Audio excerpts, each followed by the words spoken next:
And it is instant regret. My entire ego was stripped. My entire identity was stripped. And it was a complete different experience. Pure peace, unconditional love, joy. Before we start this video, I want to start by emphasizing that this is really my personal experience. It is highly subjective based on how I perceive life and how I have determined what is.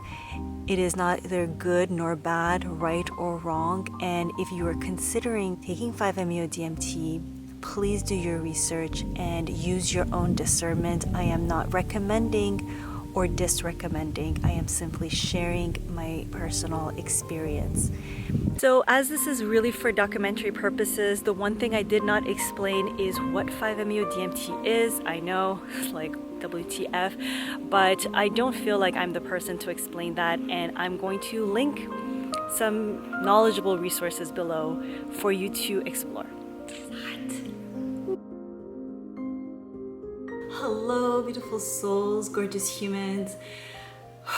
Filming today's video, I genuinely never thought that I would film a video like this. I want to share with you my journey because it was extremely transformative and life-changing in so many ways. And I believe that 5-MeO-DMT is a psychedelic we don't know much about. You know, if you go on Netflix and you watch documentaries, I'm so happy they're starting to talk about psilocybin mushrooms, LSD, ayahuasca, DMT, which is very different than 5-MeO-DMT and the sorts, and I think that it's such important conversations to have. This video is going to be time-stamped below, and you can go into whatever parts you feel called to. Though if you did land on this video and you are considering doing a 5-MeO-DMT ceremony, or you're just curious, I really recommend you watch this video. I'm gonna link an interview that I did with Chad Charles, who was my facilitator for this experience. He's super well equipped, and after seeing all the videos on YouTube of humans who went into this journey without the facilitator being equipped, I cannot stress enough how important it is for that person to be able to hold space for you, because it is not a journey for the faint of heart. Or maybe it is a journey for the faint of heart. So the three parts that I'm going to be going through is how I made my decision, what happened through that, how the ceremony was, and I believe probably maybe the most interesting part, what happened after. Today's video is sponsored by myself, Atena Morelli, and it is sponsored by my journal, Step Into the Chrysalis, which I completed actually after my 5-MeO-DMT ceremony. And it is to support you to go on a spiritual journey as well as an identity shift to support you to become who you desire to be in this life. It is a 90-day journal full of journal prompts, full of quotes.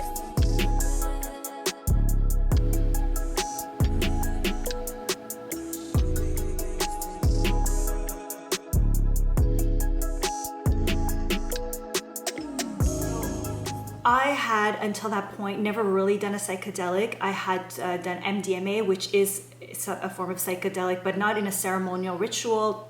And I've never done psilocybin mushrooms. I have now since. And never done ayahuasca. And I never felt really called to it. I had a friend who did this ceremony, and it just, something in my body just pulled me towards it. I couldn't sleep for 3 nights. And all I was doing was researching, reading all the things, watching all the videos. And then I was in Montreal, and I couldn't travel to Mexico, so I was like, how am I going to do this? And I let my intuition lead me to message one person who let me message another person, and led me to Chad. And I booked a call with him, I had a conversation with him, and then I booked my ceremony. That day that I booked the ceremony, I broke 3 glasses. A lot of nerves came through, and as Chad told me at some point, it's like, once you book your ceremony, the ceremony actually begins, even though it was going to be in about 2 months from the time that I booked. And as I was doing my research, my intention got really clear, that my intuition led me to this so that I can experience a rebirth.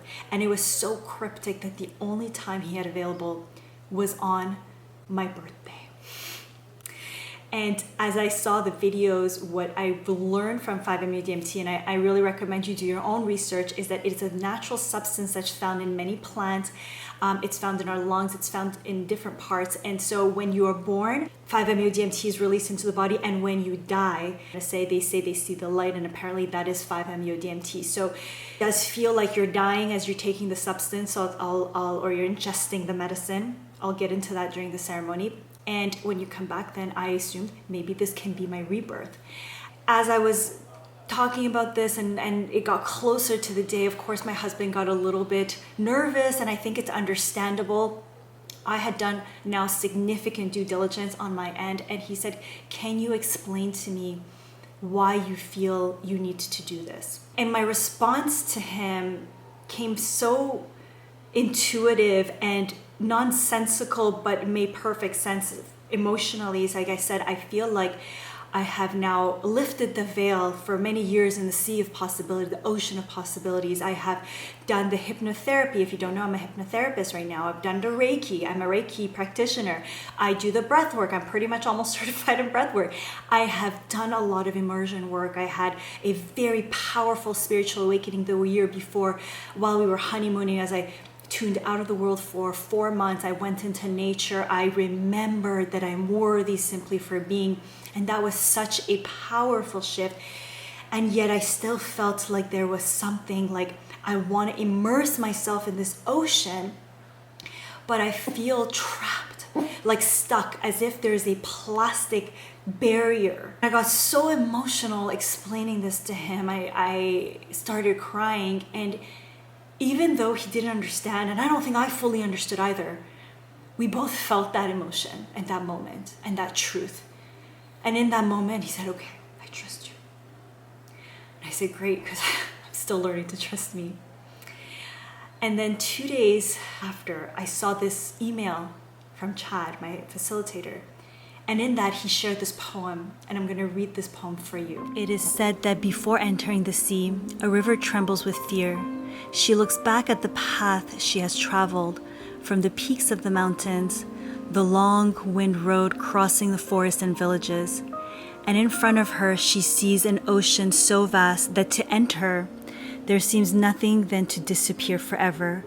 But there's no other way. The river cannot go back. Nobody can go back. To go back is impossible in existence. The river needs to take the risk to enter the ocean, because only then will the fear disappear. Because that's where the river will know it's not about disappearing into the ocean, but of becoming the ocean. Khalil Gibran. For me, this was not a coincidence that analogy came to me, and this is the poem that he chose to share. I had already known this was the experience for me. I did my due diligence. I asked a million questions, and anyone who knows me says I don't really ask questions. Like I'm a go with the flow kind of person, and in this case, I was like, I want to know all the things.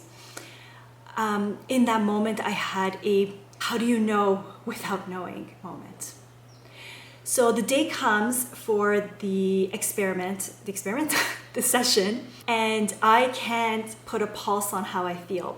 What I can tell you is for sure I must have been nervous because I forgot to walk little Sage, who's sitting on my lap here. And I've been walking my dog every morning for 6 years. It is habitual. I will do it even when I'm half asleep. I forgot to walk her. And so that will tell you probably where I was at. I get there. Chad is so friendly, so warm, such a easy soul to be around, and we were about to do something very deep. So I think it's important to be very comfortable with that human and that soul. So we did an hour of breath work, and that was very revolutionary because I noticed how much I was trying to control myself. And he showed me, he's like, Atena, when you're breathing, let your breath out, let go. And so even as we're speaking, well, as I'm speaking and you're tuning in, I want you to try this with me.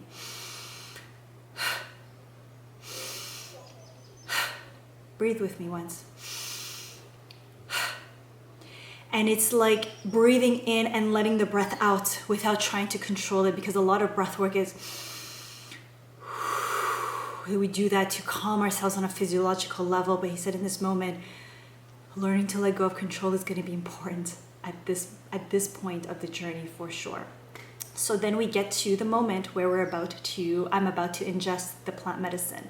I smoked it. And so I take the first hit and it is instant regret. Instant, like everything starts to dissipate around me. Reality begins to distort so fast. And I am freaking out. My heart.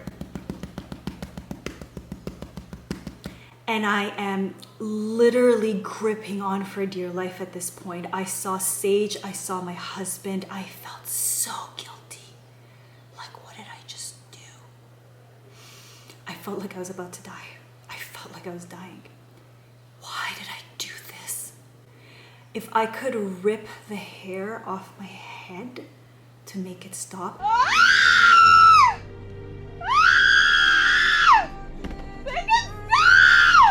I had a thought of hanging on to Chad and begging him to make it stop. But, and here's full disclosure, I have experimented with many drugs in my life. I have, my early teens or mid-teens, I would say, had very deep bad trips on marijuana. And I remembered that it's in me. It's not gonna leave. I have to surrender. I have to surrender to this darkness. That's what it felt like, darkness. And there was a song that he was playing, and I knew the song very well. I played it for all my Reiki clients. And I said, okay, I am not dying. My logic started to come back within a few moments. I don't know how long, maybe a couple of minutes it took. I have no idea. I know the whole thing lasted 20 minutes because that's a 20-minute song. And I said, just breathe. It's gonna be over. I was very incredibly grateful for my breathwork training in that moment. I was incredibly grateful that I knew there was a human around me that I could trust. And I was also very conscious throughout the whole experience that this was gonna end. When it ended, I came out and I was ready to take my shit and get the F out of there, pay him and say, thank you so much, this was not for me. But of course, as I came out, asked me questions. He's like, how was that? And I found my way of saying that was the most terrifying thing I've ever experienced in my life, and there is no freaking way I am going to go for this again, because he said we can smoke it up to 3 times.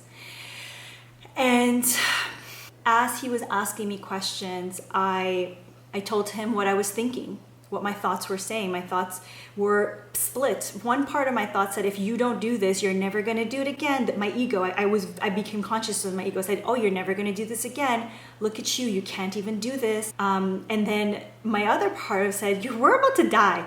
Can you please not do this again? Like, we're about to die. And I began to hear those 2 tunes. And at some point in the conversation, Chad said, you're very good at telling me what you think. How do you feel? What is your body telling you? And I felt in my body, and again, this is where I'm going to share with you, again, 5-MeO-DMT is a natural substance, so the body recognizes it, metabolizes it very well. You can't OD on this, by the way, from what I've researched. It's not dangerous. My body was elated, like butterflies singing, from my head to my toes. And he asked me, can you trust your body to guide you through this experience? I don't know. Until this point, it was a very firm no, I'm not smoking this again. And as I tuned into my body, I gave myself a moment and said, maybe my mind is really lying to me. It does not feel like a lie. It didn't feel like it did. When I say it doesn't feel like a lie, like that very intense moment of terror didn't feel like a lie. It feels like what my mind is saying is the truth. But I said, eventually I told myself, listen, Atena, it's 20 minutes.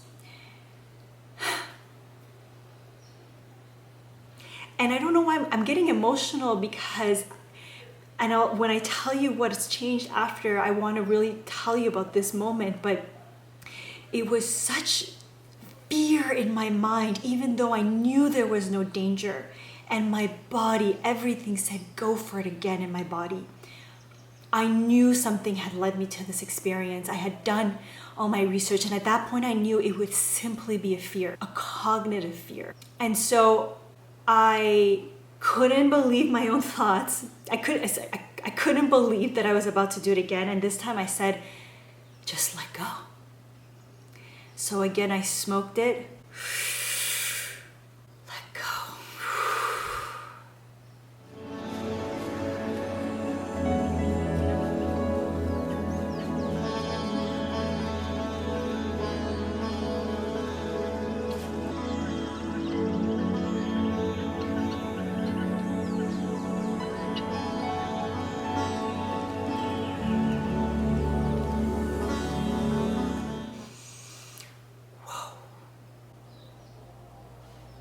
It was a complete different experience. I went to this place when I listened to all the afterlife videos and they explain what they experienced. That is very much what it felt like. A home, a love. It was pure peace, unconditional love, joy. I was still conscious, by the way, but Atena wasn't there.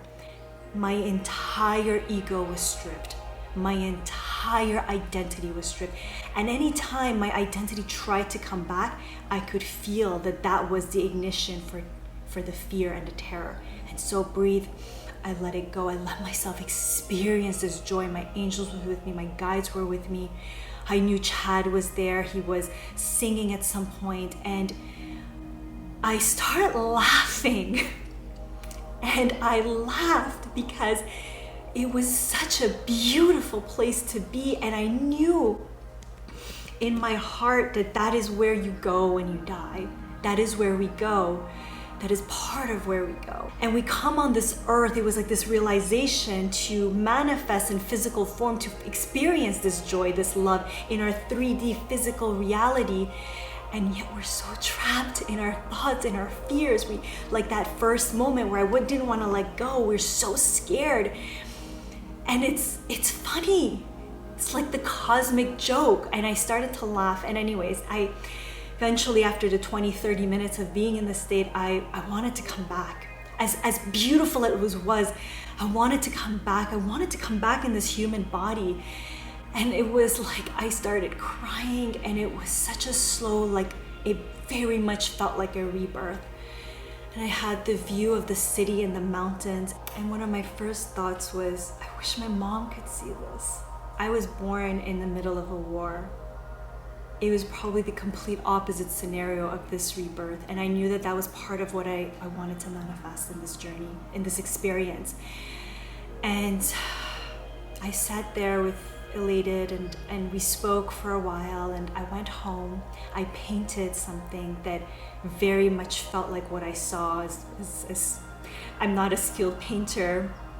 And I wrote something that felt like a journey of how the transition. I spent 3 days tuned out of the world, meditating, going and being with nature, revisiting my thoughts. I journaled so much. I so many beautiful things, realizations. And now that it's been several months, almost a year to the journey, there are things that I can share with you that are very resounding.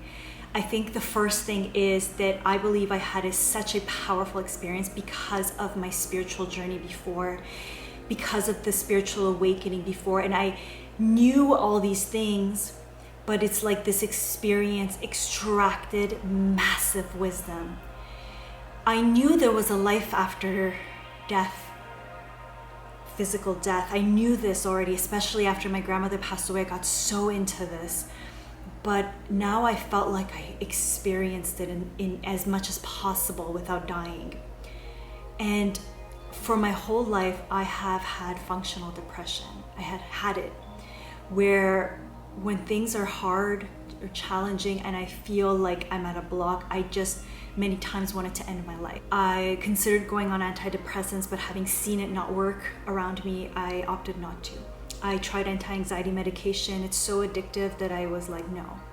Going into becoming a mindset coach and hypnotherapist, a lot changed. I learned how to manage my mind so much better. The hypnotherapy did wonders for me to change how I think and feel about myself. But there was this part that never went away until this experience. because what I witnessed, especially after the second one, in the first one I realized it's my attachment to control of my identity, that I'm scared, like Steven doesn't belong to me, Sage doesn't belong to me, this ring doesn't belong to me, everything is borrowed, even this body, this temple is borrowed. To honor it and love it without attachment, and to know that in that afterlife it's very beautiful. But I'm so happy to be here. I'm not afraid to die, but I'm so happy to be here. And that's something that I repeated the days after. I'm so happy to be alive. I'm so happy to be here. And so when the thoughts would come, I suddenly didn't relate to ending my life in that way anymore, because I already knew how beautiful after it was. Not that I felt like ending my life was some sort of punishment, but the option just dissipated. That is one thing that resoundingly changed. And because I had already also remembered that I'm worthy simply for being, it very much amplified a lot. Things that I continue to need to work on, especially is my body. Doing liver cleanses, womb clearings, continuing to upgrade my subconscious thinking because it didn't decondition me. I think that you really need to do this experience multiple times to fully get out of your ego. I believe Chad is probably a human who has. There's another human who I found on YouTube who has done this ceremony so many times that he's completely detached from his ego. I am not there yet. Someone like Eckhart Tolle is completely detached from his ego. And even though that hasn't happened, my perspective has completely transformed in a very authentic way. Now, do you need to do this? I don't know.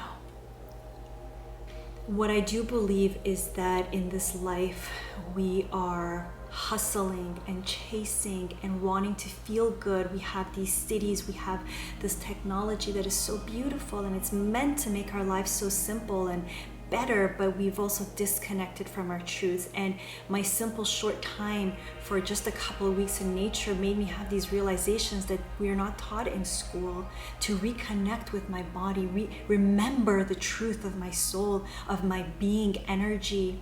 And it really is something that we can all use. And I believe that psychedelics are kind of a magnifier and amplifier. And I do, from the truth of my truth, believe that when and if there are humans who suffer from depression, anxiety, the medications that are prescribed to us, and this is really a personal opinion, from what I've witnessed in my life, they damage us more. And to have this experience, this deep, profound spiritual awakening and experience through a psychedelic medicine, why not? Why not be free? Because that's really what it feels like. I still want to manifest things. I still get frustrated.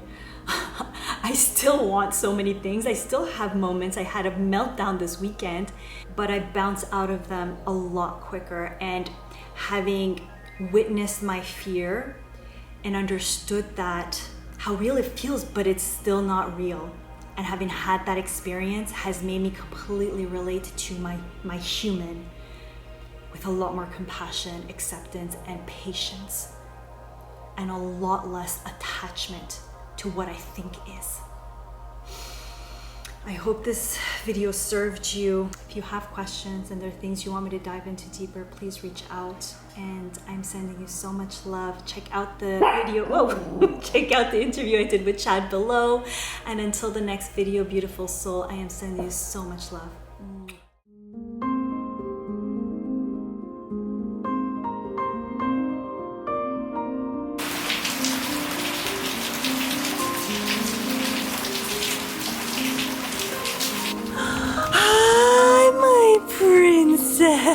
Hi, good morning, good morning, good morning.